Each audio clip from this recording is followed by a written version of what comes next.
Thank you to our sponsor, EJ Cards, a small but motivated company specializing in cards. EJ Cards believe passionately in great bargains and excellent service, which is why they commit themselves to give you the best of both. If you're looking for something new, you're in the right place. EJ Cards strive to be industrious and innovative, offering customers something they want, putting their desires at the top of the priority list. Find EJ Cards at www.ejcards.com.au or shop 394 to 398 Middleborough Road, Blackburn, Victoria, and also find them on Facebook. Thank you very much, EJ Cards, for sponsoring us. Welcome, everybody, to episode 73 of the You Can't Comp This NBA Trading Card Podcast. We are your hosts, Adam, Amy, and Russell Gibson, here a little bit early this week. We are early this week. We are. We're just that excited to get the content out that we thought, bang, we'll hit you on a Thursday, or we may plan Sunday. Yeah. You don't have any other grandparents that you've cancelled on or making up things up to? No, I just got a wedding actually in Brisbane, so we're going to fly up there for the weekend. So Nice. It's going to be lit. It's going to be lit. No children. It's going to. You're avoiding fantastic. the Formula One Grand Prix. Oh, is that what there was all that noise today? I just thought it was just bogans doing burnouts down Chapel Street all day. You'd be relatively close to that too. Oh. Yeah. Yeah, the transport in the city's bonkers. So yeah, right. That I'm sort of trying to get in, get out. Yeah. No, I figured as much. I was like, actually, when I did it, get up in the morning, I was like, what on earth is all that noise? You know, but that all makes sense now. Yeah. Not just some random hoons. They're highly paid professional hoons. Yeah, exactly. Professional hoons. That's right. All right. We've got a bit of a docket tonight. We're gonna kick it off with your with the trade that you put up on the socials, and you have you've gone through your trial by fire. Yeah, look, fun experience. So just to really quickly recap, I sent away 5 cards. They're all mosaic cards. 2017 Donovan Mitchell PSA 9, so rookie card silver, PSA 10 blue Fox, a 2017 LeBron James PSA 10 blue, a Fox 9 rookie card, again mosaic silver, and then the a 10 for the last one, which is a Fox. So probably the card that I was a little bit reluctant to give up was the LeBron James, just for the fact that I pack pulled it, I graded it myself, and the comps on it actually on that very particular card was quite low. It was about like 80 US, and then other mosaic cards that were blue LeBrons were doing like 280. So that was where my hesitation came in. But I'd also say I really wanted to trade up, and I was actually quite happy with what I got back. So I got back a Tim Duncan 1997 Metal Universe PSA 10. So if it was PSA 9, I wouldn't have even like considered it, going for the 5-for-1. No. But it was a 10. So yeah, I'm very happy about that. So the really interesting thing about this card is actually at one point this was trading for about $2,000. Yeah, that was in the peak, but when I was buying Duncan relatively heavily, that was just completely out of my price range. So that was also sort of something that, gave it a little bit more, intrigue for me. So I'm very happy with it. And now that the dust has settled a little bit, actually, I'm feeling pretty good about it. So had a few people, chime in: Nathan Lee, Matthew Yuga, Ben, Anthony, Corey, Samuel, and Andrew Hampton. And if I'm reading this correctly, everyone went for the Tim Duncan. So that was on Facebook. Actually, that's nice. I was very surprised about that. Now, on Twitter, though, we did have one differing answer, and it was from Carl. Got to take the 5 cards, even though the Tim Duncan medal should be an iconic card. He just doesn't have the same gravitas in the hobby like other superstars. And that's 100% correct. And I think particularly when you comp him to LeBron James, which you could argue is one of the more fluid or liquid, as the NFT traders like to refer it to as. So that's, it's always good to get, different opinions. And, Carl being a friend of the show, we 100% respect that. And then our last one was on Instagram. So Sterling Cardboard and Surly Sports Cards. So, it's a bit of a theme there, isn't it? On Instagram, people are more about branding, aren't they? It is. Yeah. It's interesting what the socials say. They were all positive for the Duncan there. So, Adam, lay your judgment on me on this one. Judgment? Yeah. Look, Would you have done that trade? I wouldn't have been as quick to pull the trigger. Yeah, right. But I thought I really dragged my feet. I actually felt Dion was quite patient with me. I was like umming and ahhing, you know. You weren't there later on when when Logan was negotiating with me. That child. That was pulling teeth. Logan if he gets you in a room, you're not leaving until a deal is done. Yeah. That was an experience. Now I think you guys sort of methodically worked through the trade. Yeah. He's a professional. Yeah. But it's very I don't know. I think as a hobby enthusiast, you know what you want out of a deal. So what you're prepared to give up versus what you're prepared, like how much you're prepared to give up, is relative. Yeah, definitely. Yeah. And you're right. Carl's point's bang on. Yeah. Tim Duncan doesn't get the kind of hobby definitely not. Love.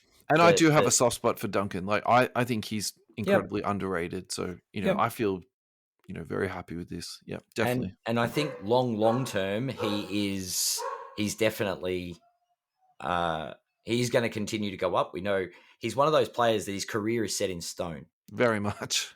Right? So it's literally chiseled on the wall. It's done. You've got a couple of cards in the 5 that you've given up. Obviously, we know where LeBron's finished. LeBron's LeBron. Yeah. But there are other players that could be done.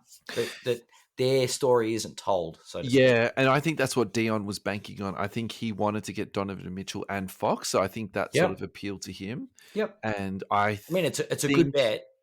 Yeah, and he mentioned that he was going to go overseas, so I think that was the other thing. Yep. He was sort of planning to take them and flip them overseas. So that's awesome. Like that's but I think in a trade, that's also part of the beauty of the hobby. Do you know what I mean? Like if you are getting what you want out of it, so you're after this card that obviously has a long-term projected increase. Yeah, a nice safe. You want Tim Duncan. You like Tim Duncan. You've got all these younger players or more modern cards that you sort of can acquire a little bit easier. Yeah, well, actually, that's the thing. To describe it. And then, so you're getting what you want. Dion's getting what he wants. So I think definitely. That's the beautiful thing in a hobby like ours, where two people can win the trade, so to speak. Yeah, that's. Because I think Dion walked away thinking he got what he wanted out of it. Definitely. Yeah. And his perceived value was in his favor. Yeah. Your perceived value is in yours. And I think you converted your 5 cards into something you really want. And he turned a card that he's got that's a solid prospect into some more prospecting. Yeah, that's right. I think that's what he's hoping. I think those cards will sort of trickle up a little bit and you'll get his cash back there. Look, I actually think probably where he is going to do quite well is at LeBron, because I think that comp that we did see was actually a little bit low. So, and look, you can say, I'm just blowing smoke because I'm the seller. But at the same time, I do think that comp was a little bit unfortunate. Yeah. Yeah. So it definitely didn't help me. But look, I've got no... Actually, now the dust has settled, I'm feeling good. So anyway, all right, move on. Next thing in the run sheet is we wanted to do some rookie reviews. And the reason is because now there's actually enough product out. So we've got Hoops out, we've got Donruss out, which has got the next day autos, and Origins has dropped too. So we're going to start seeing some of those cards trickle through into sold listings. So we chosen 5 each. You chose Polo, Jalen Williams, Walker Kessler, Jaden Ivey, and Benedict Mathurin, which all of those actually I'm pretty on board with. The only one I wasn't too sure about was Jalen Williams, so I want to hear your take on that. I cheated. That's fine. You know how I do research. I went to the internet and said, who are the top 5 rookies at the moment? So the Kia rookie ladder has these 5. I'm probably not going to agree with that, but that's okay. I chose Chet Holmgren, Jabari Smith, Keegan Murray, and Shaedon Sharpe. They're the ones. Did you get the memo? What's that? Chet's not playing this season. Yeah, Chet isn't playing this season, but I actually still think there's enough to talk about. There's going to be hobby. Yeah, for sure. All right, you kick off, mate. I've done, as I said, my research is very, very superficial. I went onto the internet. I went Kia rookie ladder, and I went to NBA.com, and it spat out the current leaderboard, which you can also look at for the MVP race and various other things like the power rankings and whatnot. We got those 5 players. So we'll start off with obviously Paolo, who's is absolutely, for better use of a term, dominating the rookie of the year award, I think. So Paolo, obviously, miles in front. Our lovely friend Lane's website, 130 point. Absolutely. There is no sort of card ladder data. We've got no graded stuff. It's fresh, but it's not. This is fresh meat, mate. Yeah. This is very fresh. Yeah. So I go to 130 point to do your comps. I've gone to eBay sales for Paolo Banchero. I put RC just to sort of filter it a little bit.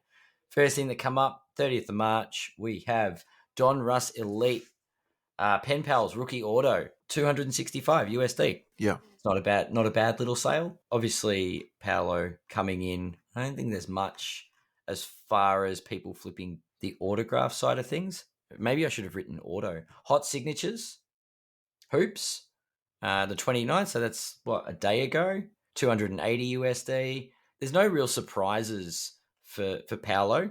Autos coming out around that 200 to 300 USD price for the normal ones. Yeah. What have we got? Here we go. 2022-23 Panini Origins. Rookie card blue to 35, 1,225 USD. Number of bids, 7. So that is a big one. So obviously Origins is probably it's the low numbering that's going to be the factor there, right? The numbering, but also too, actually Origins did really, really well last year. Like that was frankly one of the stronger products last year.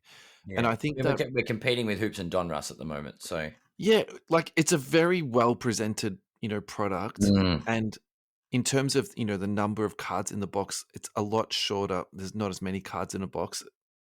There's 10 times less than say, Donruss. But I think the other thing that it did really well for too is just the on-card autographs. I think we've sort of gone through that era of having so many stickers, and then to have this product come out that was relatively price accessible, not many cards in the box, so you're getting some really sweet stuff out of it, and it's on card. And people just went absolutely nuts for it. Look, the price did actually go up a little bit, but it also too, like it sort of plateaued off. So, I was going to say, did it go up above the rate of inflation or below? I would say it went up above that, but at the same time too, it didn't go up to the sort of the crazy levels that we had a couple of years back. It broke very, very well. It was one of those products that just people just eating up like. And speaking of eating it up, we've got another Origins rookie card, Paolo Auto, 500 US. Yeah, right. Okay. And that's not the blue numbered one. So there, right. Definitely a quality product. No surprises though, as far as the rookies go with the hype around young Paolo. Number 2 on my list was Jalen Williams, who is the actual OKC rookie that actually played basketball this year. Not a lot of hype. He's only just sort of skyrocketed after recent performances. I should have probably kept the article from NBA.com explaining why he is number 2 on the rookie rankings. But let's find some, it's not quite pocket change, but Jalen Williams, Donruss Elite Auto, Silver Prism, 69.50 US. So that's not terrible. Where are we? Elite Pen Pals, 116. Here we go. Wow, the Origins. There we go. Origins, 127.50 for a Jalen Williams. Yeah, so I would put that down to sort of 3 factors. I think you've already pointed out that at the moment he's quite hot. Often those ranking lists aren't done by a season cumulative stat. They almost do it, the last sort of 2 to 3 weeks. Yeah. They do it or month to month kind of thing. Yeah. So that in that instance, that sort of plays into that a little bit. He's very much in the forefront of people's minds. The other thing too is like it's extremely hot product, and what you'll often see is when the products do first come out, the price is quite high and then it'll settle down a little bit. So honestly, best offer accepted on a Donruss next day auto. Yeah, talk to me about the next day auto because I want to talk about them later in the show anyway. So let's just feed that in there. 500 for the Jalen Williams. Yeah, see, I'm like very much on buyer beware on that. I think that's that for me is because it's an on-card auto. That's it's a huge got a lot of hype. Yeah, but definitely. But like I picked up, you can pick up the Origins. You can pick up the Origins auto for 130 US. I would say this year alone, I've picked up players who are significantly better players and prospects than that for half the price. And then you can pick up next day autos, for around that sort of 50 AUD mark too. So, and I want to talk about that later on, without going too much about it. Yeah. Yeah. But, yeah. Number 3 on my list is someone I've been sort of keeping an eye on because I'm intrigued. Yeah. I'm very intrigued. And yeah, good. That's Walker Kessler. Yeah, good one. Yeah, that was good. Walker Kessler is putting up some absolute beast numbers. Yeah. With the void left by Rudy Gobert. Yeah. It's amazing. This guy is putting up some monster numbers. Don't think he's sort of selling for monster numbers at the moment. So maybe I was surprised how high his stuff was going for. Yeah, run off some comps, man, because some of his stuff, like particularly his autographs, I was shocked. I was like, what have we got? Origins. Remember, we spoke about this already because we were saying actually the Jazz PYT price is quite low, and his yield at the moment is quite good. So I'm very much looking at Kessler Walker. So I'm probably letting the cat out of the bag to an extent, but not an auto. But the blue first search result was the blue to 99 from Origins. Yeah, sure. 60 US. Oh, okay. 60 AUD. Oh wow. Okay. Best offer. Yeah, right. Yesterday. What have we got? Next day on card auto, 356 USD. So that's around 500 Aussie. Yeah, about 500 Aussie dollars. And look, I don't see. I would rather pay that than the Jalen Williams one, right? Yeah. But at the same time, to be honest, I still think that's buying in very much at the ceiling for me. I'd be quite reluctant on that. Yeah. Yep, we've got the collegiate flawless is 135 US, but buyer beware, it's college. Just an FYI. Yeah, look, generally as the college stuff comes out, and then when the pro stuff comes out, you definitely see like a dip into it. Yeah, and I think a good way to sort of get your head around that, I always comp that stuff at 50% less than NBA. Yep, that's a pretty good. In my head, if you're paying more than that, maybe try and look around for a different price. Yeah. Then we've got the Hoops Rookie Inc. That was 56. Okay, I think he's come down a little bit. Then we've got the number to 25. Yeah. Hoops hot signatures. Yeah. 103 and 107 respectively. Okay, look, that's actually not. And then we've got just the normal hoop signatures, which is unnumbered, and that was 66. The number to 25 at 100 USD. That's a steal. That's actually not bad, is it? Especially when you compare it to the unnumbered, right? Yeah, for sure. Yep. So look, he's not setting the world on fire hobby wise. Yeah. So maybe there is some value. Maybe there is a little bit of room there. But as you said, Jazz in the PYT space, maybe. Yeah, definitely. Maybe some value there. Well, he doesn't actually. Does he go to the Jazz though? Yeah, he's listed for Jazz. Because they trade. Oh yeah, that's right. Because I know he went to Minnesota, but it was part of the swap for Gobert. Yeah, that was pretty early on. So imagine that if he accidentally went to Minnesota, and we've been advising people to go pick your team. Whoopsie. I mean, always check the list. Jeez. Yes, always check. Always check the checklist before. Yeah. Assuming a player is going to pop in somewhere. But that's pretty much it for Walker Kessler that I could find. Yeah. Another next day auto for 320 US. So yeah, that 500 AUD looks about the going price 300, 320. Yeah. Yeah. So 450 to 500 USD, Australian dollars for a next day auto. Cool. Who's next? Else? Yeah, what else you got, Ed? Jaden Ivey, number 4. Yeah, right. So why did you choose Jaden Ivey? Because this guy to me I didn't choose anyone. I just grabbed the list. Yeah, right. Okay. He's ranked number 4. Yeah. He is he's performing well. So apparently Detroit, I don't know, I haven't watched a Detroit game all season, to be honest. So the narrative around this guy is that he got Ja Morant type athleticism. And so Okay. You know, where my vested interest comes into this is the Kings could have picked this guy, and then the Pistons did instead. So do you know what I mean? It sort of was like that. And then the next thing to sort of break down with this guy too is he's doing significantly more ball handling and creating this year because Cade's out. So now, was he a Kentucky kid? Quite possibly. Where did he come from? Oh, geez, I didn't even bring that up. Have I got the draft list? No. I'm trying to see what his stats are. He dropped 24 today. He's a Sosa. Okay. No, he went to Purdue. Okay, so I was wrong about that. And I was going to say the Kentucky sort of thing, but that's okay. Disregard does this mean they're going to try and get him and Cade working together as like? Well, I think this year it's like sort of learning on the job for him in terms of him getting, significantly more pick and roll opportunities, a lot more playmaking. And then when Cade comes back, he just becomes their sort of secondary ball handler. Like I really... Yeah. And this also feeds into my whole theory about them holding out Cade, for longer than they need to. They get more draft picks. Jaden Ivey gets more opportunities handling the ball. Like for me, it all just... Opportunity to land bloody Wembanyama. Yeah, that's it. Yeah. It seems like a pretty smart call when you think about it. Oh, it's genius. What are we looking at? Ivy rated rookie. 57 USD.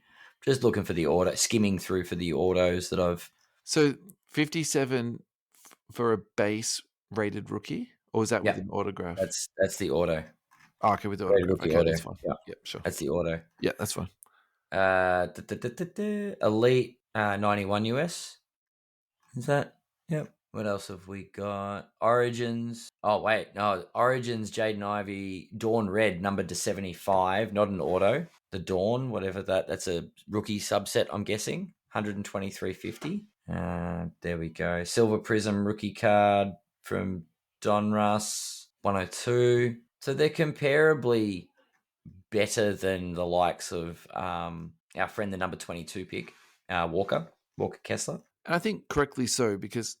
Well, he was the 4th pick overall, wasn't he? Yeah. And I also think too, in terms of that sort of hobby interest, he's a guy that's got a ball in his hands. He's not a big guy, so you don't have that sort of bias going on there too. Yeah. And he has got, significant athleticism. So I can understand why people would be like getting pretty excited about this kid. What do you reckon? Donruss Elite, Jaden Ivey rookie card auto, number to 10, 310 US. Look, number to 10. I think I'm in a space at the moment where actually I'm becoming a little bit more conservative with my buying. So for me, that's a little bit high risk. All right. So what about his next day auto? 400 US. But if you say, look, this is my PC, this is the guy who I'm going to ride or die with, and, I'm going to sort of, go with the ebbs and flows, I would say his next day auto is at least 500 USD. Okay. So his 400 USD recent sale for his next day auto. Yeah. But look, what do we got? Hoops, Ivy signatures, rookie card red, color match, which looks pretty damn good. Yeah. Number to 25, 500 USD. Yeah, right. So see, I would go the next day auto all day of the week compared to over the number to 25. Yeah, absolutely. The next day auto is unnumbered, isn't it? It's just a super short print. It's supposed to be like a case hit, but yeah, I just think, irregardless of what you think about Donruss, that very particular card out of that set is very collectible. Yeah. Yeah, true. I guess it'd be a different story if it's like a Prism or something else that's numbered to 10 or a Select. Prism autos are kind of not great. I was going to say crappy, but that's going a little bit too far. But I'm saying any number to 10, it's a gold, right? Like gold to 10 holds a bit of weight. Yeah. But interesting. Yeah. No, Ivy definitely is commanding a bit of respect hobby-wise and justifiably so. Yeah. Lucky last on my list. All right. I like this pick. This is awesome. So why did you pick Mathurin? Talk to me about that. Because the list said he was number 5 on the rookie rankings. This is how the top 5 works for me. Yeah. I went in the Kia rookie ladder. Actually, this article they were comparing. I walked into that. I shouldn't have asked you. I really shouldn't have asked you this. So the article this week was doing the sophomore and this like last year's rookie class. Yeah, right.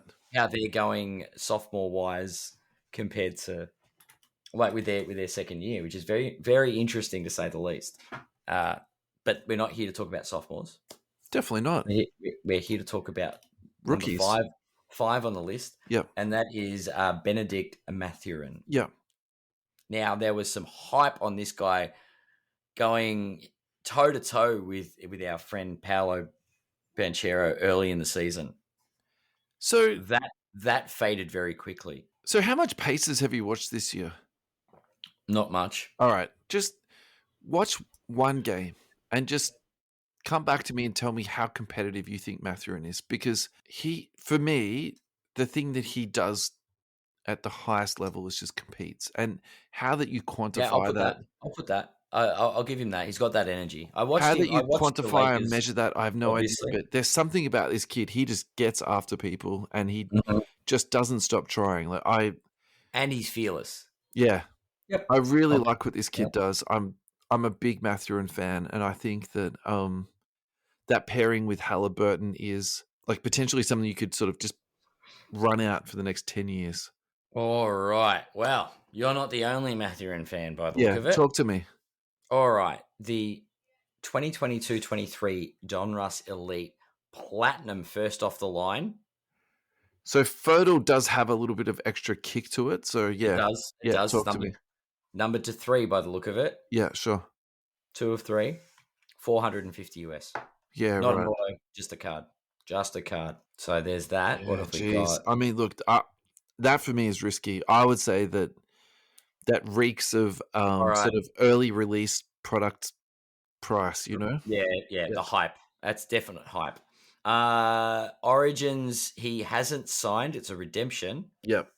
Origins to 35, $346 US. What else have we got auto-wise? Next day auto, $475 USD. It's not bad. So that's actually higher than the Jaden Ivey.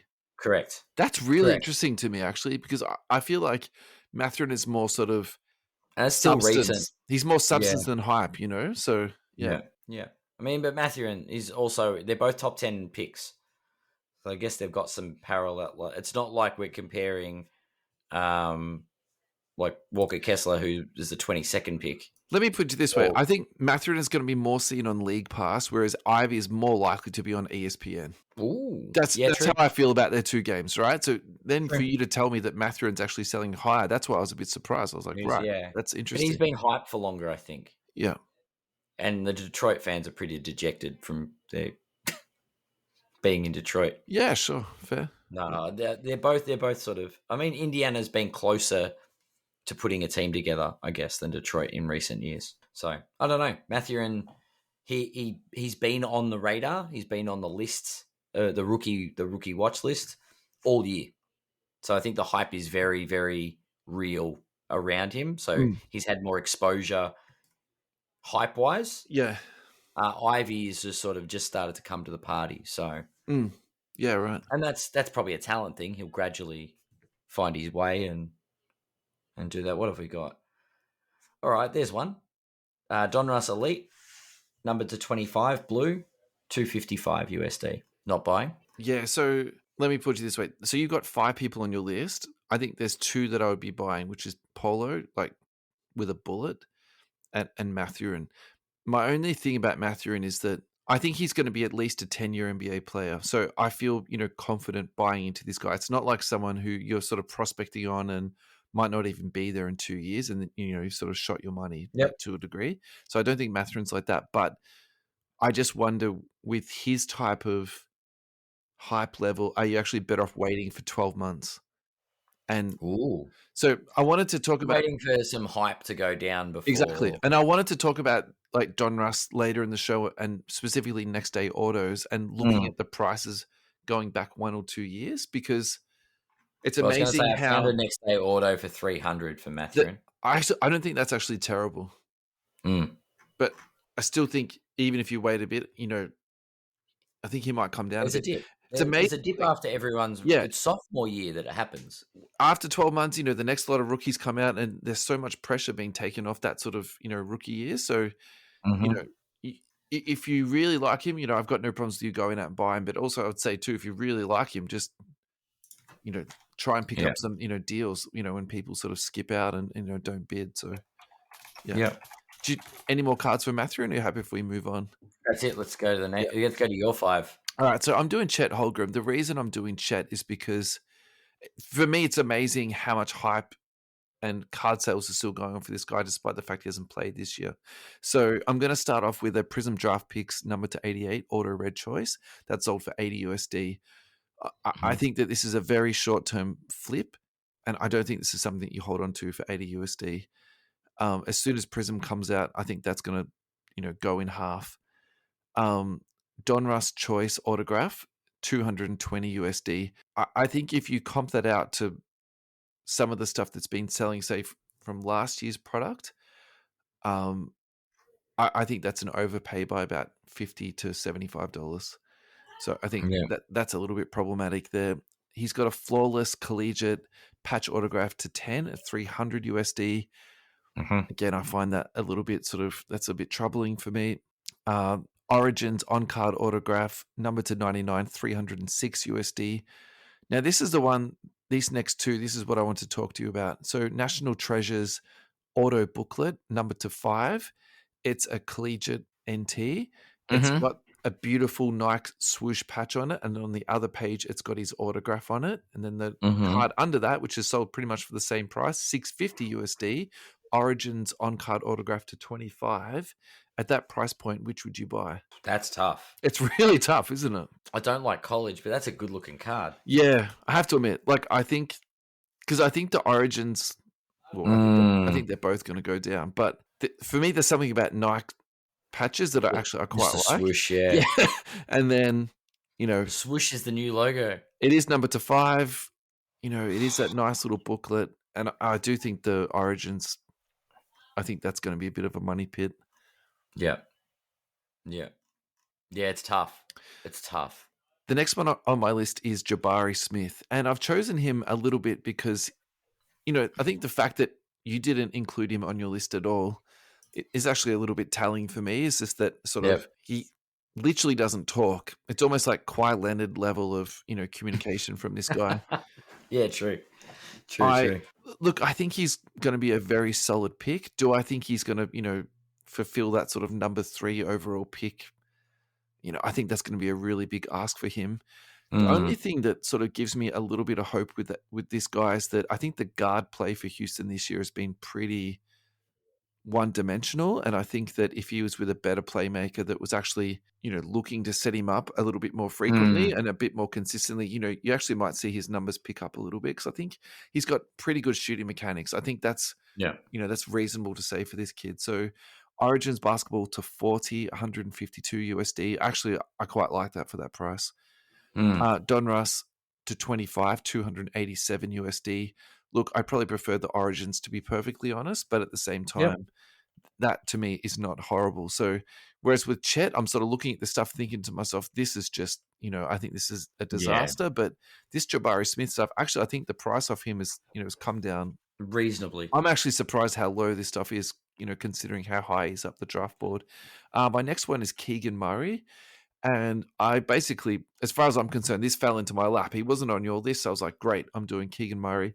The other thing to touch base with this guy too, he is now the highest.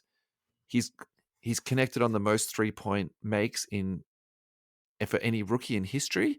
Do you know who is 2 and 3 on that list?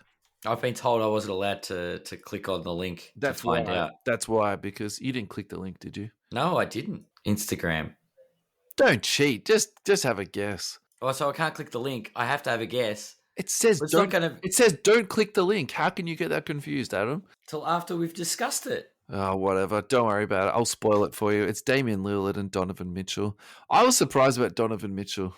I was genuinely surprised. And I'm more surprised with Keegan Murray. I mean, look, Keegan Murray. Wow. I would not have banked either of those. Yeah, right. It does make a little bit of sense, though, in the fact that of just how far we've gone towards shooting, the volume of 3-pointers that we shoot every game. I was waiting for you to just go, oh, look, it was Russell Westbrook or something. Just that's why it was don't click the link, because it was anyway. You're killing me, Smalls. Keegan Murray, rookie choice autograph, 126 USD. Look, I don't mind that, actually. This is sort of getting into my spot where I'm like, this is kind of quite tempting for me. Keegan Murray, Origins rookie, pink, number to 25, $3.49. I was a little bit surprised with that, especially considering the price difference between the choice and that. But look, maybe choice is not as popular as I have in my mind. Whenever I think about choice products, I always think about it's quite a nice product. Anyway, my last one that I found too was a Origins RPA 10 out of 25. That sold for $300. Look, I think considering it's a sticker and it's also, I'm going to bet my bottom dollar it's not game worn or game associated, I probably think that's a little bit high. And I'd also say too, I'm sure somebody's worn it. No, I don't think so. I get the feeling that's actually going to come down. Now, Shaden Sharp is my next one. This is the person who I'm actually going to be personally buying up myself. You've been high on this guy since the draft. I just think that, so I think a couple of things is going to happen in Portland. I don't think it's that long until they get rid of Lillard, and I think that Sharp is going to get a lot more opportunity. I'm going to be watching this space very closely. Portland have shut down Lillard. Big call. It doesn't make sense to me they keep Lillard. So they've already shut him down for this year. So I'm definitely going to be watching this space. The other thing I think too is that he's in Portland. He's not going to be getting a lot of shine, and I think there's going to be a lot of talk going to the other 8 people who've already, listed. And I think this guy's ceiling is actually very, very high. So Shaden Sharp, hot autographs, hot signatures. Sorry, $130 USD. That's a sticker autograph. The rookie ink, which is that sort of color blast looking card, $147 USD. So you can sort of see the price differential already. An Origins patch, it's a 3-color patch, 4 out of 35, $162 USD. All of this stuff I'm kind of feeling pretty good about. The last one I probably wanted to talk about is the Choice Donruss autograph that sold for $152. Okay. I do think you still might be able to get this stuff a little bit lower. The only exception to that rule is going to be is if he blows up at the end of the year because, he's getting all of Lillard's touches. That's the only sort of caveat I put onto that. My next one is AJ Griffin, and this is a little bit of a deep cut for me, but at the same time, I think he's a really good NBA player, and I sort of put him into that same thing of I was talking about with Mathurin before. It's like I think this guy's still going to be in the NBA in 10 years' time. So his next day auto sold for $145 USD. Of all the cards we've listed tonight, this is the card that I wish that I'd purchased. I think that's an excellent pickup. $40 for his 31 out of 75 for his Donruss Choice autograph. And then the last one is the Prism Draft Picks Red Choice autograph to 88. That sold for $15 USD. So I think, wow. Yes, I've just said that, draft picks goes down, but at the same time, if you're paying $15, I'm totally fine with that. Yeah. That's a good spend of some pocket change. Yeah. Hey, listen, can we flip around a little bit the run sheet and talk about Donruss Hobby next? Because let's do it. Donruss has come out, they've brought back the Net Marvels. I think that's all we need to say about that. They've got the rated Donruss rookie cards. Yep. And then the other thing that all I really want to talk about is just the next day autographs, because this is the chase card out of that product. And that's literally that's the selling point, right? I think so. And I think it's the card for me that's, the most important. You look at the rated rookies, for example. They're really nice cards, and you'll see some people selling them now for, say, $10 to $20. In 12 months' time, they're worth, $1 to $2. So, guys, please don't go out and invest heavy into those base cards. That product has got a lot of base in it. They're very easy to pick up. Yeah. Agreed. So what I want everyone to do at home is to go onto 130point.com and then search for next day autos and just look at all of them. And what I want to emphasize here is how the prices move over the years. So what I mean by that is look at 18, 19, look at 22, 23, look at... okay, yeah. Yeah, and just sort of get a bit of a grasp as to where this is heading. So does it mean that every single next day auto that's currently selling that's from fresh product is overpriced? Absolutely not. So we've already spoken about AJ Griffin. I thought that was pretty good. The other thing you can do too, which actually I've been doing myself the last 6 months, is prospecting on next day autograph cards on, much lower end people. So for example, a recent comp of that is Isaiah Mobley. That sold for $33 USD. The bet here is that you're buying it, very low. It's a case hit, but in the hope that, he does pick up, quite nicely. You've already touched on the Walker Kessler. Yep. There's a couple more that, we can talk about here. Jalen Williams for $535 USD. Now, the reason why I think that's an absolute nightmare is if you just go down that list just a little bit more. Yep. Jeremiah Robinson Earl sold for 15 USD, and I love that kid. Now, the point of emphasis for me here is he's a 21-22 rookie, and it's amazing what that 12 months, makes it in terms of, a difference. So if you're talking about buying into someone and putting that card away, I feel really good about putting that Jeremiah Robinson Earl card away. But, the other one for 500, man, that's that for me, that's risky. So a really big surprise for me was Tari Eason. That sold for 306 USD. What's your thoughts on Tari Eason for 300? Still a lot. Still a lot. That for me is wild. Is it the tag? Is it next day auto that does it? Absolutely. And someone thinks it's like pulling in a National Treasures RPA or something. Like, I think Houston has some pretty strong support there. But I still think it's a pretty crazy price. So one other one that actually caught my eye is Usman Deng. So he is a rookie this year, and he was traded to OKC. Yep. The problem with this kid is that he's on a team that's actually quite stacked in terms of, young talent. So I think if you're buying into him, even at 160 USD, I actually don't mind this, because if you think he's got the talent and he's going to be a long-term prospect, then sit on that and, and hold it. And he'll move around and end up somewhere that don't buy for 160 and then when it goes down to 80, sell it. Don't do that. Just put it into your briefcase and, basically forget about it. Is there any next day autos you wanted to touch on it? Not particularly. I think I went through them with my top 5 list. It was interesting. You definitely touched on some. Yeah. With that, I think Mathurin was a very interesting one at 300. Yeah, that's probably not a bad price point. Yeah, but once you're overpaying, once you're paying more than a couple of $100, then you've got to think twice before you do it. Yeah, because long term, it doesn't go. The ceiling isn't much higher. That's the thing, right? Well, Karl Anthony Towns sold for 350 recently. Yeah. So what? So if all those rookies for 500, I would take Towns every day of the week for 350. Yeah. And that's the thing. You have to have a career at that level in order to maintain that. Yeah. So next on the run sheet is from Ados Uchos. I can only describe him as a super fan. So thanks, Ados, for your ongoing support. You put up a Ja Morant replica card. So I didn't want to talk to you specifically about this transaction because I don't think we really need to discuss this. I think this is dodgy. If you're selling it on Etsy for $6 and then selling it on eBay for $1,000, I just hope that it gets caught by the authentication process by eBay and then the seller gets blacklisted or whatever, and then the person gets their money back. I'd hate to think that someone's out of pocket for this, but I just more want to talk to you about custom cards in general. What's your feelings about custom cards? I don't know if cards are the right place to do customizations. That's as simple as I can be on it. Sure. I've used cards in frames. I like using cards to genuine cards. You put genuine in or customs in? Yeah, genuines. Yeah, right. Genuines. Sure. Yeah. When I was in my TCG days, getting cards customized to the genuine card altered by an artist, that's different again. It's kind of cool, yeah.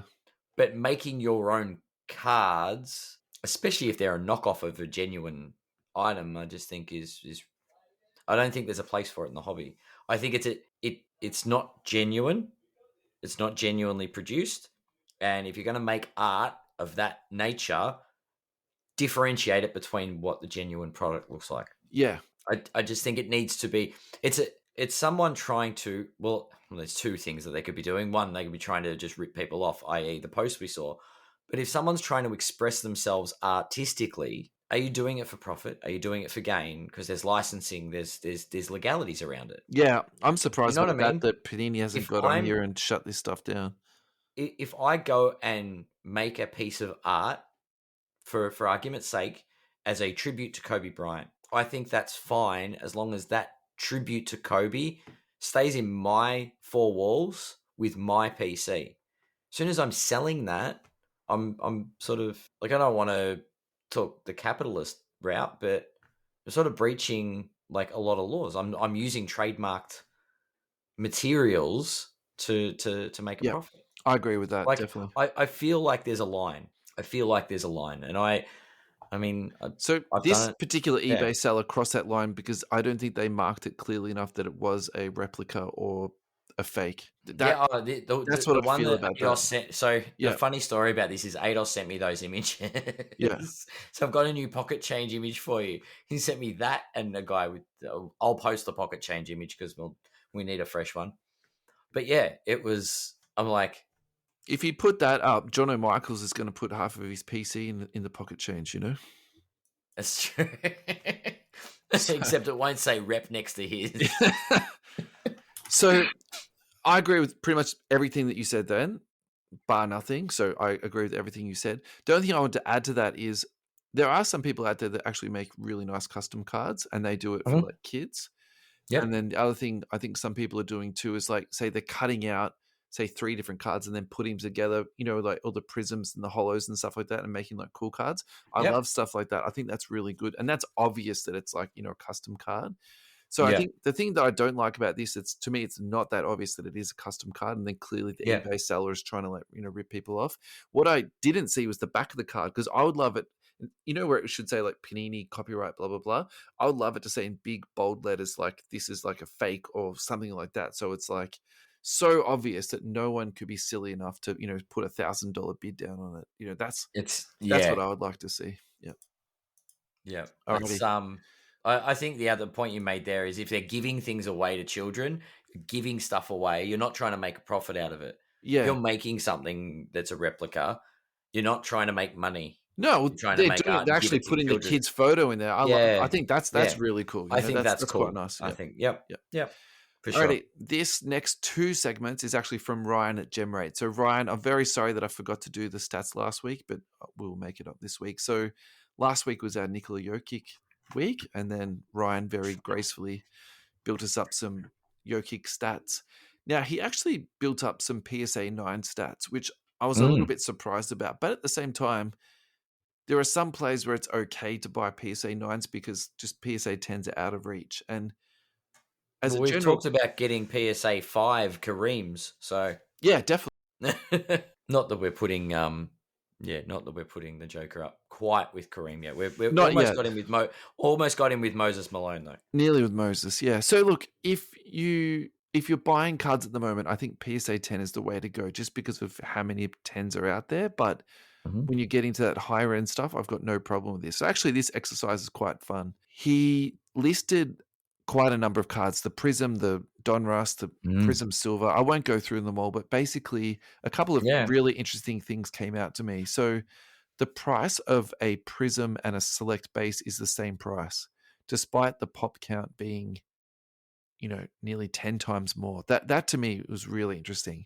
And I think that actually illustrates a lot of the popularity between Prism and Select. Yeah. You know, despite what, you know, how much I love Select, Prism is just king. And I think you just have to accept that.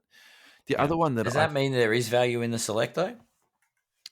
I just think that's just the way the world is. Yeah. Yeah. The one that really did capture my attention though was the Silver Prism at 816. I was actually shocked at how high that was. How high it was? Yeah. I think 816 USD for a Silver 9, which is unnumbered. Yeah. You know, it's the popular card. Yeah. But and then the other one to be had though. Yeah. The other one that really surprised me too was the Revolution. So that was 150 USD. The pop count on that is 152. So, you know, we're not talking, you know, massive numbers on that. But yeah. So thanks, Ryan. That was quite good to run through. Any thoughts from you, Adam? Yeah. I love Ryan's stats. It's interesting. Yeah. I think PSA 9s don't get enough love. Probably in this day and age, it's a bit difficult when there's the pop count is thousands of the 10s with some of these players. Yeah. And it's so easy to acquire a 10 that why would you try and get a 9? Yeah. But we're still in an era with Jokic with the 15, 16. I think like 2013, 14 is where you're like, actually, you'd be scrambling to pick up 9s. That is a very good point. The pop counts is chalk and cheese when we're talking about Jokic and Ja Morant rookie year. So that's very fair. Yeah.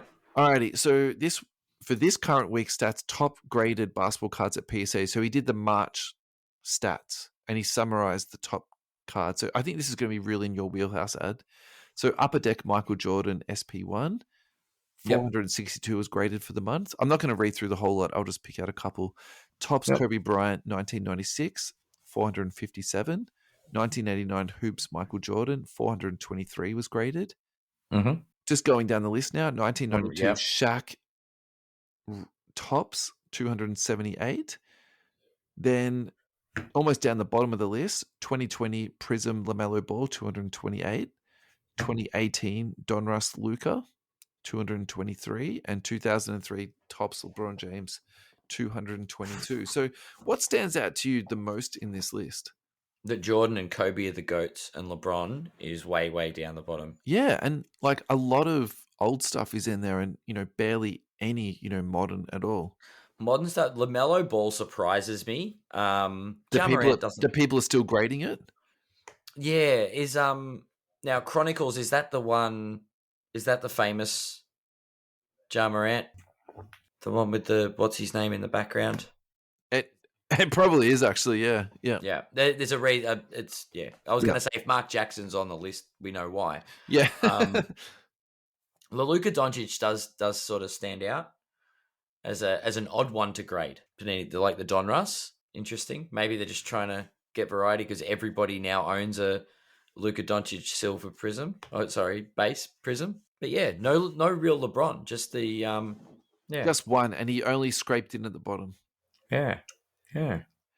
So this is from Ryan. Is there any of these cards on the list that you'd be personally interested in buying? It's just the normal tops, the Kobe, isn't it? Not the chrome. No, that's just the regular, yeah. Tops.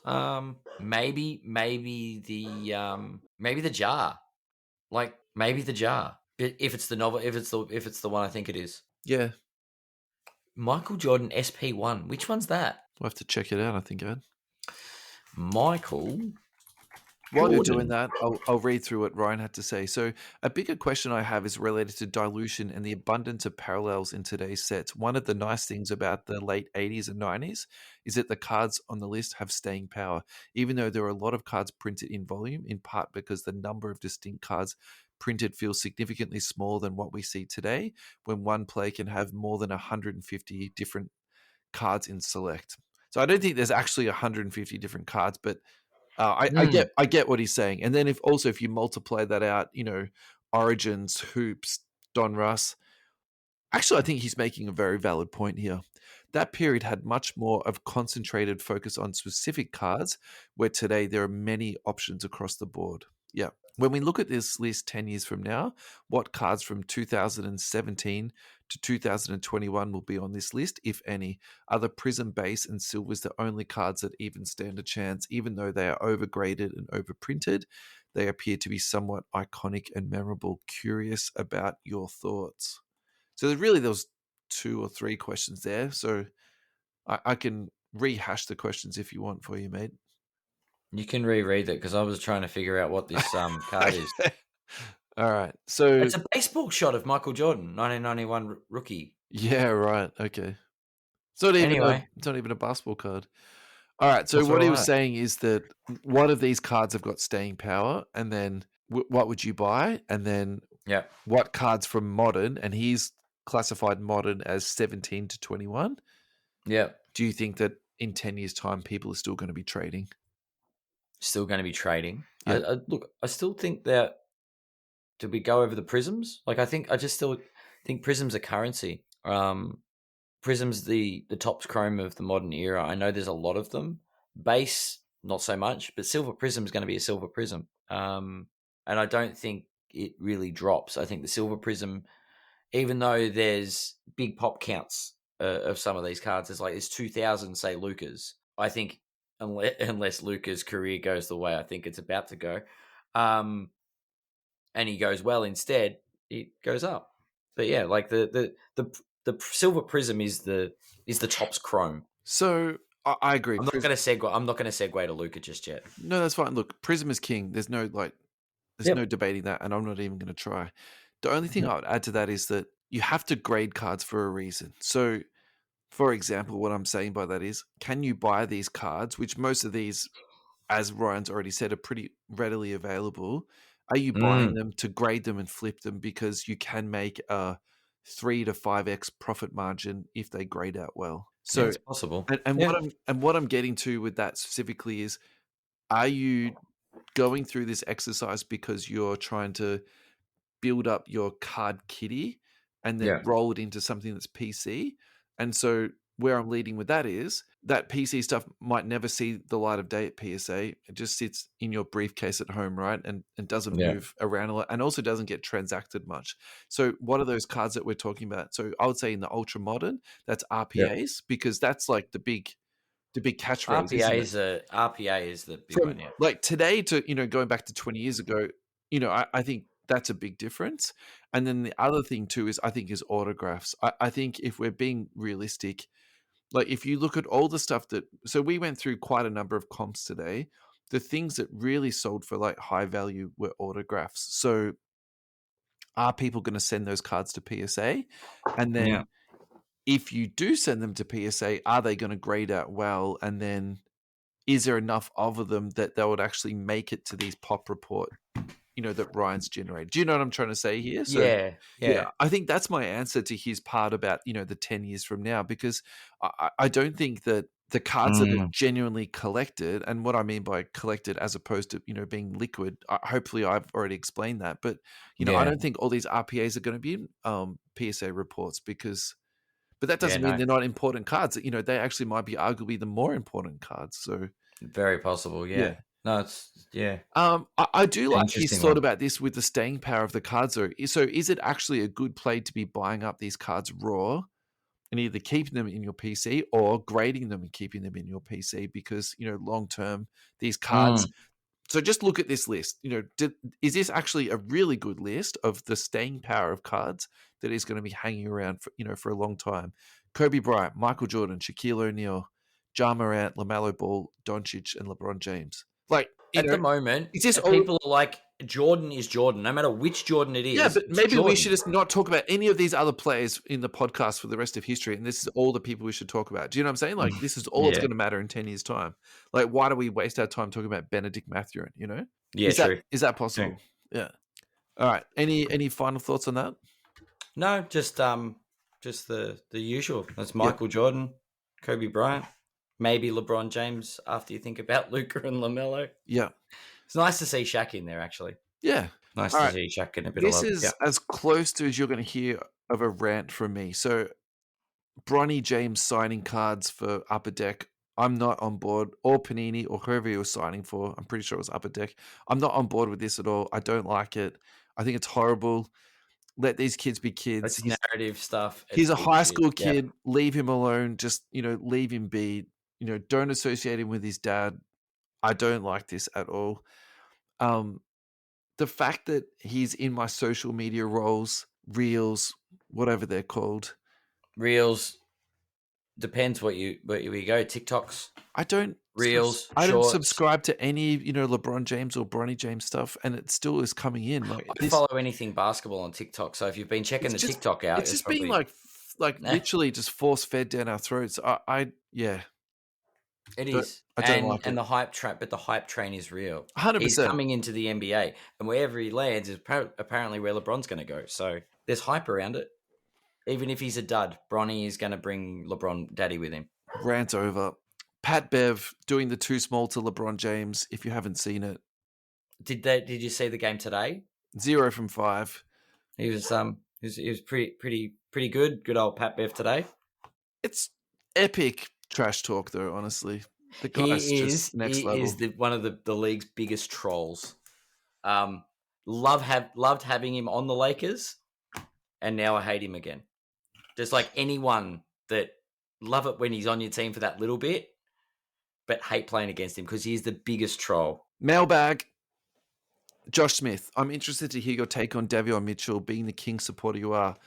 I'm actually not a King supporter. I froth over De'Aaron Fox, but actually I'm an NBA atheist, so I just watch good basketball games, and I actually watch almost all of my games on replay to make sure that I do, actually watch a competitive game. So, Davion Mitchell, look, after you put this up, Josh, I actually went on eBay and just bid on an absolute heap of stuff. So his stuff at the moment is just going for absolute peanuts. I'm going to put this into the category of people have forgotten about him. He's 1 year old. It's as simple as that. I picked up a Davion Mitchell in my pocket change on the weekend. Where do I put this guy? I would say his highest level would be like Marcus Smart. Nice. It's a decent ceiling. Card-wise, he's not crazy high, though. So, Derek White for me. Yeah, sure. Derek White. And the other one, too, is Malik Monk. Like, think about the output those two guys are having. Monk stuff is still, going pretty cheap. Lachlan Blunt, if the Mavs don't make the playoffs, play in, how much does this affect Luka's price, if at all? Can I hit autocorrect on that? When the Mavs don't make the playoffs, I think, look, they're in trouble. Correct me whenever you want on this, but I think the West is so tight. I actually don't know that it'll come down to the last week. It will actually come to the last week. Yeah. There was speaking of reels and stuff that appears in your Instagram feed. When I went to check one of the links that you sent on Instagram, the next thing that came up was just Kyrie with a burning house behind him and read every team he arrives at since he left Cleveland. I actually do think Luka's prices are going to start suffering, and I think they're going to start suffering sooner rather than later. He's made comments now in the media that he's not happy in Dallas, and I think Luka's narrative changes if he leaves Dallas. I think his narrative as a player changes, and ergo his prices. I'd almost put him into KD territory, and that's not a nice place to be hobby-wise. I think his value, he'll hold some value because he's a phenomenal player, but I think missing the playoffs, getting unhappy and not winning a championship is going to have a very similar impact to Jokic winning his third MVP and winning a championship. Yeah. And damn it, Kyrie Irving, stop ruining teams, please. That's it. So Kyrie Irving all time on his silver PSA 10, he's currently sitting at 1,750. His highest sale was 12,000, and I would say something that's about in the middle sold for about 4,700. When he first kicked off, he was sitting around that sort of $1,200 to $700 mark. So actually, if you sort of just draw like a line from the start to the end, actually it hasn't really gone up that much. If you know what I mean? If you sort of, take all that peak and trough out. Yeah. But I think hobby impact doesn't directly correlate to time as a timeline, like as in, how when the Ferrugia factor hits and a player gets hyped, you see the impact like within the week. I think this Luka and Kyrie are a slow burn. Well, the thing I was going to say about Kyrie is, despite all of the, quite progressive or out there theories that he's, put forward on the table, he's still a very, very, very popular guy.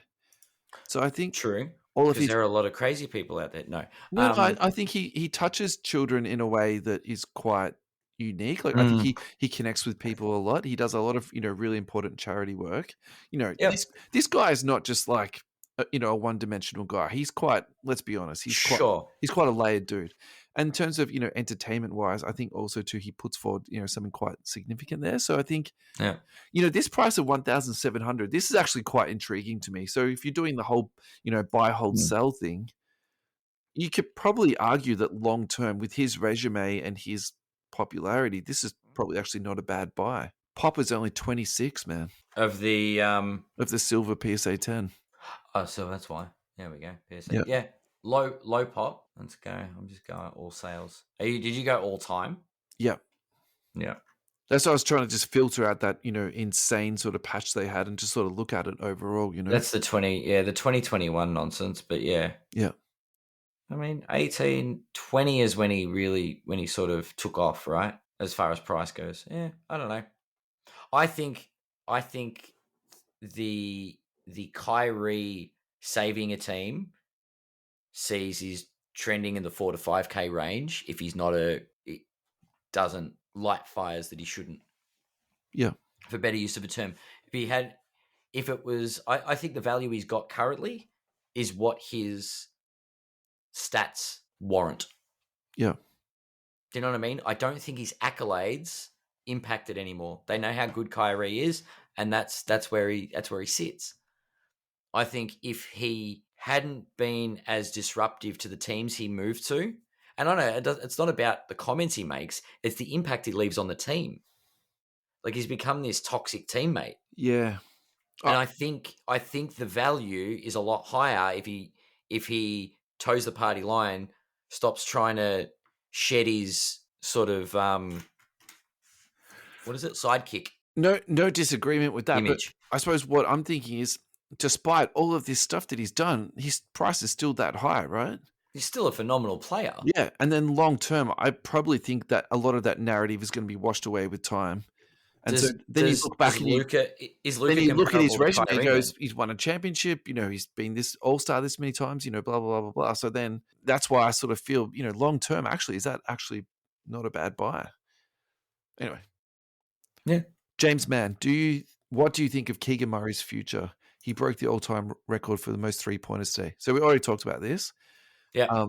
If we're doing a buy, hold, and sell, again, we already broke him down earlier in the show. Yes, I think he's a buy.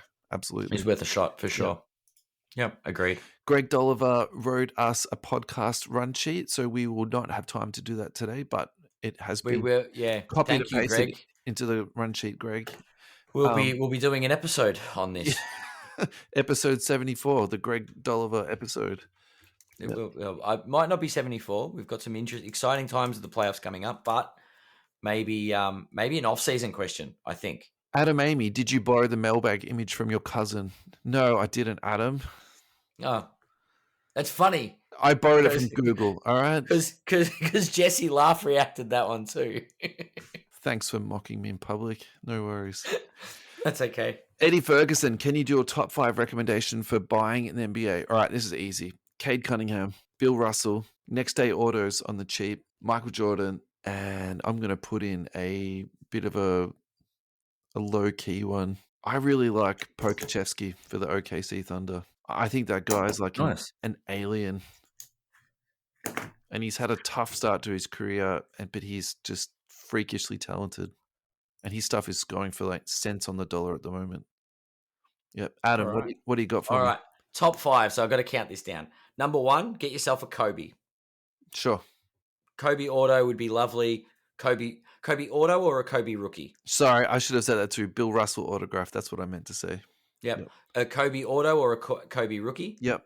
I agree with on the autograph part. Yep, 100%. Same with Jordan. Yep.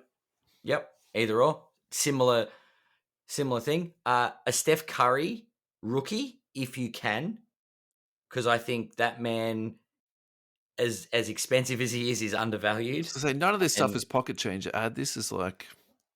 This is divorce territory. This is top. There's another question about that. Top 5 recommendation for buying. So they're the grail. They're the grail. Your top 3, my 1, 2, and 3 grail pieces. Find someone you like, someone you follow regardless of who they play for, and start a PC. That is right. Don't make it a grail player. Make it someone that entertains you. It can be Alex Caruso. It can be, I don't know, what's another low-end player? De'Aaron Fox. Yeah, absolutely. I genuinely agree with that. No, it's somebody that entertains you. It's very enjoyable to collect someone that you also enjoy watching. There is something quite therapeutic about that. I agree. Yeah. And then rather than be specific, I'll take a leaf out of Russell's book and say the greats. So when you see them, you'll know when you see them, or when you see the price, and you'll go, "That's a good buy. I would like that." And I picked up a Kareem at the most recent hobby hangout. It sparks joy. It does. It's one of those legends of the game. For me, being a Lakers fan, I'm Magic, Kareem, Jerry West. Do you know what I mean? Will, there's something about getting all those cards. I think Dan Howard the other day shared what he'd accumulated, and it was the Lakers 2010 championship team. He's got like an on-card auto of every player on the team. That's actually an excellent chase. And that makes the hobby fun. It makes it challenging. It makes it fun. Yeah. And if you've got any one-on-ones, go and chase the rainbow. Good stuff, Ed. Yeah. Matthew I think that was 6. That's okay. I saw this post on a LeBron group. What do you guys think? I literally just bought the exact card at the Sydney Hobby Hangout for $350 USD. Feeling buyer remorse right now. Hold it. The post underneath it says, "Is the hobby dead? A BGS 9 LeBron tops just sold for $292." So I'm guessing the LeBron 221 is the rookie. Yeah, I'm just guessing. I think what Matt's like complaint here is that almost straight away he's lost $60 USD. Okay, so this is my perspective on this. If you bought that card for an investment, of course you're not going to feel good about this because it's just made your life $60 harder it's a LeBron rookie. That's to a make LeBron, money out of it. Yeah. But if you bought that card for your PC, like, can I be honest with you, mate? Just like stop looking at comps, just put it away, get it out when you want to like give it a bit of a clean and, a cuddle, and then it's all G. Do you know what I mean? And then I think the other thing too is I think at the moment things are very up and down. So, comps are sort of, fluctuating week to week. So you might look at it next week and it's, it's 375 or something like that. So, don't try not to get caught up on that too much. And hopefully you bought it for a PCP. So it doesn't matter anyway. Do you know what I mean? It's just years ago that card was selling for $800 US. Right. That's actually price. That's actually a much better perspective. Thank you, Adam. Yeah. That's its 10-year price. When everyone went mad 2 years ago, we were paying 10-year prices on cards. Simple as that. James Gregory, what do our wives and partners think about this hobby? Adam, I'll leave this open to you. How much time have you got to censor the episode? We can get. I'll censor it. No. Just go nuts. Actually, no. I'm very lucky. I've got a very supportive partner with regards to the hobby.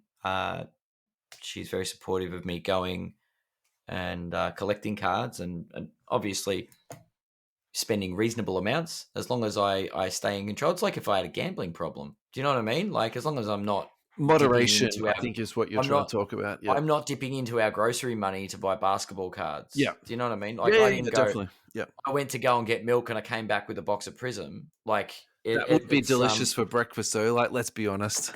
Probably cheaper than some cereals out there at the moment, the cards. No. Oh boy. Yeah, I think we can be a little bit crazy in our hobby and a little bit obsessive, but I don't know. We've actually even talked about this the other night when we were out for dinner. We were talking about how some women like handbags, some women like jewelry, some women like shoes. I can't judge that. I like little bits of cardboard with athletes on it. Yeah. And I put them in little plastic cases.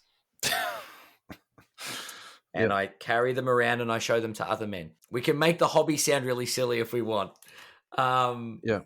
But it is. It's support in the fact that I'm not doing anything destructive with my time or my money, and I get enjoyment out of it, which is yeah. I have full support. As much as I joke about wives and partners not not being supportive in the hobby, yeah, I think there is a little bit of understanding and support and relief that I'm not involved in other activities. Yeah. How yourself? So I'm just going to start this off by saying my wife is also a sometimes listener. So my wife is beautiful, intelligent, caring, empathetic. She's the most wonderful cook. And I would also say to her approach to my hobby has been actually quite good because, I talk about it every day. So she puts up with me talking about it. And actually, she's now grown to know, I would say, most of the players. I would say at least she could probably run off at least 150 NBA players. Honestly, yeah. I thought her feedback was going to be stop influencing our children to buy Pokemon cards. No, and look, I think she's, about. I'm not going to recap everything you just said, but I'll say it's very similar. She's quite happy. I'm doing something that, I enjoy, and it's relatively constructive. I'm doing that in air quotations, now, and it's not destructive. So, and then the other thing that she's got confidence in me is that I'll keep to a budget, and we've got an agreed budget, and I'm quite meticulous with my spreadsheet. I will admit that.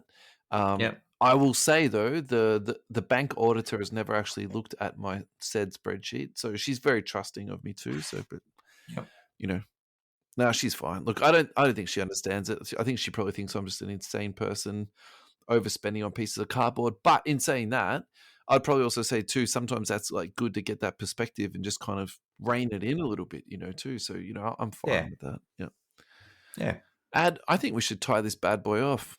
I think we actually got through the run sheet though. We did. Yeah. We're at what? An hour 22. That's not bad. That's not terrible. We kept it under 100 minutes. Kept it under 90 minutes. By the time I chop it down, yeah. Well, it's not an hour and a half yet. We can sidetrack again if you want. I just demonstrated how bad at my counting I am. That's all right. 20 plus 60. Yeah, it's not 100, is it? Nope. Thank you, everybody. We really appreciate your support. Thank you so much for listening. Next mailbag. Yeah, that was really nice, actually. I like it. It's good. Thanks, Ed. Awesome. Thanks, Russ. See everybody. Well, it'll be just over a week because we're early this week. But enjoy your wedding. That's okay. Yeah, thanks, mate. All right. Enjoy the weekend. Bye. See you, everyone.